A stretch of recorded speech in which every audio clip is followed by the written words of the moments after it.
Comment ajouter simplement et efficacement un texte sur une vidéo 360 et en plus de ça, on va le traquer directement dans l'image. Mais sache que dans le monde professionnel, les vidéos 360 ne se suffisent jamais à elles-mêmes. Si tu veux faire un montage type court-métrage ou long-métrage, c'est plutôt bien d'avoir que des rushs 360, mais là on a besoin d'intégrer du texte pour répondre à des demandes des clients.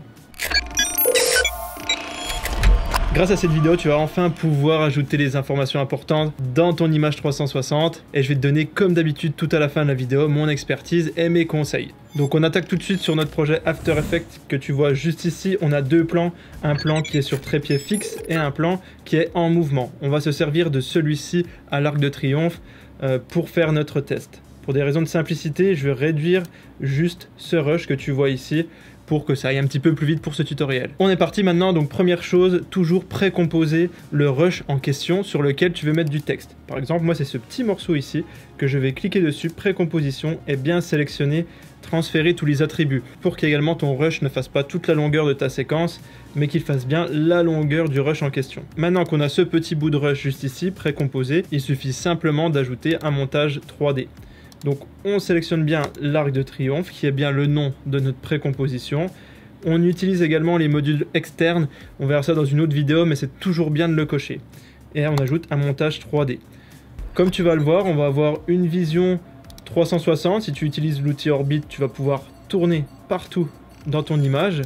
Mais l'idée c'est pas ça, c'est tout simplement de cliquer sur propriétés et appliquer le suivi de la caméra 3D. Donc là on est sur la partie tracking, tu l'as vu, ça vient de redécaler un tout petit peu mon image sur la vue initiale du centre de la caméra. On verra ça juste à la fin de la vidéo, mais si tu veux ajouter plusieurs textes, je te ferai un tutoriel dédié. Là on va ajouter juste un texte sur cette image 360. Tu le vois juste ici dans ta partie effet, ça va très vite sur mon PC même si c'est un rush en 8K 60 images par seconde, mais tu le vois ici, les images sont en train d'être analysées pour être traquées. Voilà, le tracking est effectué, soit tu cliques ici sur créer la caméra, ça tu peux le quitter si tu veux, soit tu crées directement la caméra, soit tu cliques sur suivi de la caméra, les points vont s'afficher. On veut afficher arc de triomphe sur l'arc de triomphe, donc on sélectionne le maximum possible de points qui sont sur le même objet et on peut directement faire un clic droit et créer texte et caméra. Comme ça crée les deux d'un coup. Ok, voilà, pour l'instant, tu as créé ton texte. On va voir par la suite comment ça se passe. Ça, c'était la première étape. Si vraiment tu n'es pas sur la bonne vidéo et que tu veux vraiment savoir comment on exporte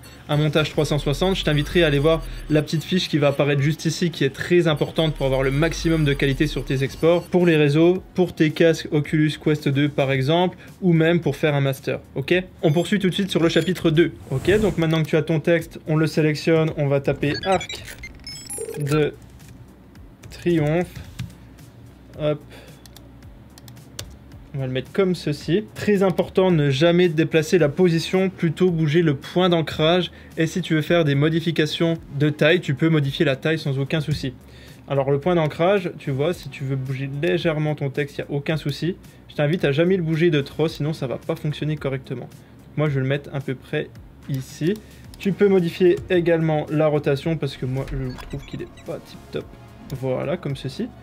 Tu peux bien sûr faire un test en regardant ce que ça donne. C'est pas mal. Ok, une fois que tu as modifié la taille et ton orientation, n'oublie pas une chose très importante, de cliquer sur suivi de scène, sinon ça ne fonctionnera pas. Là, on est plutôt bien. Tu as fini l'intégration de ton texte, tu es plutôt tranquille, tu peux cliquer sur ouvrir sortir rendu. Ça va t'ouvrir le rendu de VR Competitor en format écrit rectangulaire, comme tu le vois ici. Le texte est bien accroché sur l'arc de triomphe. J'ai pas peaufiné la chose, mais dans l'idée, ça fonctionne. Et maintenant, si tu retournes sur ton montage initial, l'idée, c'est que tu vas te dire, purée, il n'y a rien qui apparaît, c'est vraiment bizarre. Et bah, tu vas bien dans ton projet juste ici, et tu glisses et déposes en maintenant la touche Maj pour que ça colle bien au début du clip, ta séquence juste au-dessus de la séquence initiale. C'est vraiment l'organisation qu'il faut que tu aies parce que VR Competitor c'est très spécifique et c'est très compliqué. Voilà, dans l'idée, tu as réussi à intégrer ton texte traqué.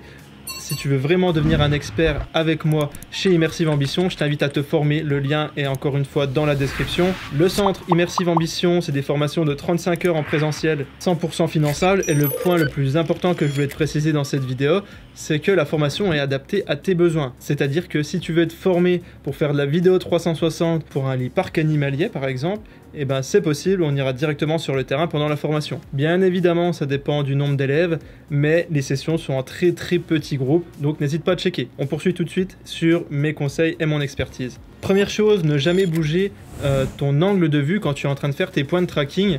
Une fois qu'ils sont seulement générés, pas pouvoir bouger ton angle de vue. Le but, c'est pas ça. C'est pour ça qu'on va voir dans ce deuxième point tout de suite maintenant comment on fait pour ajouter un deuxième texte. Parce que tu vas me dire, c'est très compliqué. Si ton deuxième texte est totalement à l'opposé, ça va être très complexe. Donc, je te montre comment on fait. En fait, on va se servir tout simplement du rendu qu'on vient de faire avec VR Comp Editor, qui est juste au-dessus ici, pour retravailler une nouvelle séquence de modification, pour ensuite la re-rendre à nouveau, et comme ça, on aura encore un palier en plus. Regarde, je te montre ça tout de suite. Là, tu es d'accord avec moi, on a bien le terme arc de triomphe qui est bien accroché, il n'y a aucun souci.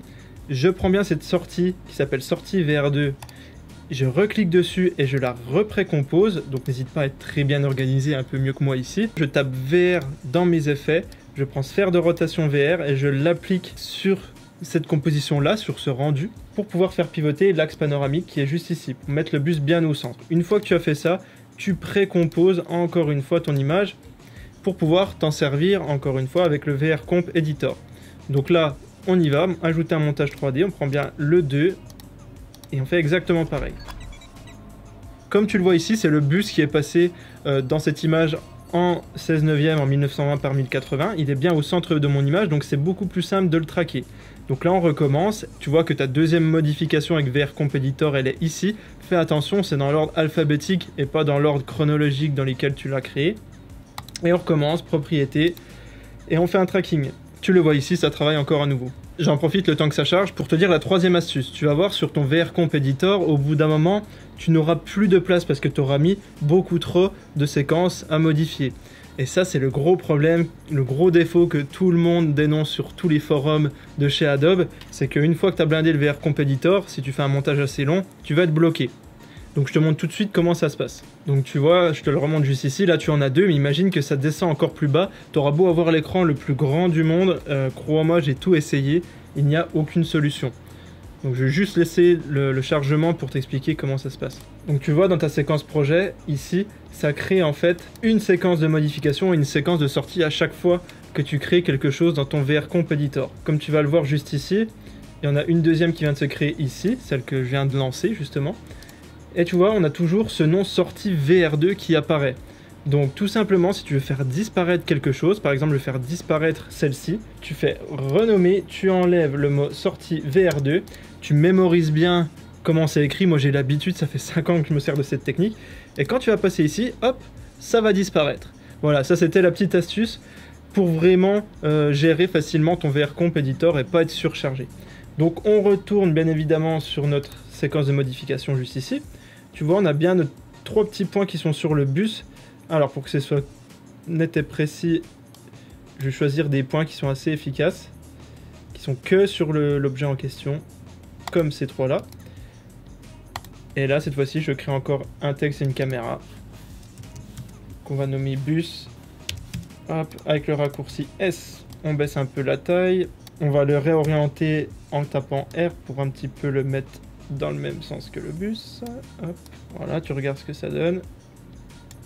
Ok, et comme tout à l'heure, propriété, suivi de scène, et ouvrir sortie rendu. J'espère que tu me suis jusqu'à là. Donc là, tu vois qu'on a l'arc de triomphe et le mot bus qui suit bien, qui est accroché sur mon bus. Jusqu'à là, on est ok. Donc dans ton montage, tu as juste, encore une fois, à mettre ton élément juste au-dessus ici. Et il n'y aura plus de soucis. Voilà, tu as mes 3 conseils et mon expertise sur cette fin de vidéo. J'espère que ça t'a plu. N'hésite pas à me le dire dans les commentaires. Je sais que vous êtes peu nombreux pour le moment, mais les formations sont totalement gratuites sur YouTube, donc il faut en profiter. Il faut échanger avec moi aussi dans les commentaires. Donc tu peux cliquer maintenant juste ici, bien sûr, si tu veux te former encore et encore. Et clique vraiment ici, parce que je t'invite vraiment à continuer à te former. Tu vas voir, c'est un métier qui va exploser.